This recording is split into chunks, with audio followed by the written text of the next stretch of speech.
just before we finish, we do need to pick our teams for the League Cup game against Derby. So we'll go through that now. I suppose there's a good chance of Gwynn Kelleher, Gorsty in goal, possibly. We'll hear from Jurgen Klopp or possibly Pep Lijnders. I'm not sure who's going to be put up in front of the media on Tuesday. But do you want to talk us through your goalkeeper and your defence?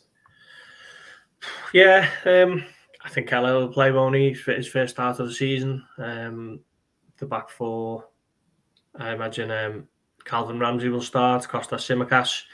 Nat Phillips played 45 minutes for the 21s on Sunday, didn't he? So that's clearly hinting at getting him a little bit of rhythm. And I think Joe Gomez will complete that back five. Yeah, exactly. The same for me. Lynchy, is that the same for you as well? Yeah, sorry, it's a bit boring, isn't it? That's exactly what I've written down here. So yeah, well done, boys. Well picked. Fair enough. Right, we'll stick with you for midfield then. Maybe a couple of changes between us in there.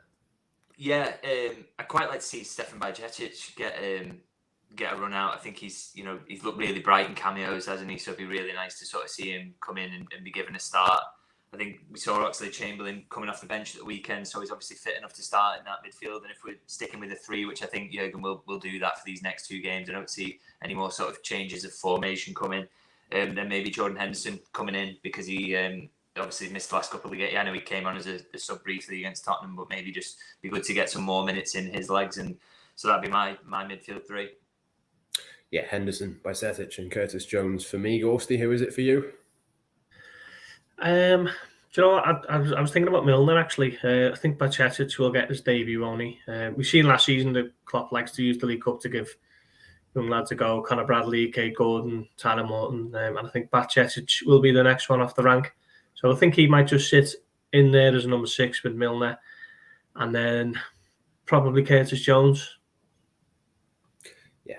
Front 3 then. Gorsty, I'll come back to you. Yeah, so I think Carvalho will start on the left. And I think weighing up Oxlade-Chamberlain or Elliott on the right. And I think I'm going to go with Oxlade. And down the middle, Darwin Núñez. Yeah, exactly the same from me as well. Lynchy, front 3. I've sort of realised that I painted myself into a bit of a corner, really, putting Oxlade-Chamberlain in midfield. So maybe I sort of move him forward, put Jones into midfield, and then have an Oxlade-Chamberlain, Carvalho, and Elliott front 3 in some sort of mix. I just think he's going to want to make changes and sort of keep it as far away from his sort of first team, because it looks even more important to me to sort of, you need to get those 3 points against Southampton going into the break at the weekend. So I just really think he'd be quite keen to make a lot of changes and keep anyone who's around the first team picture out of it, really, if you can. Yeah, who's your number 9 in there? He did play Oxlade-Chamberlain, didn't he, as a number 9? Was it last summer? Kind of testing out that role. It was a bit inconclusive. Maybe, I guess, if that's your front 3, it's probably Oxlade-Chamberlain. Yeah.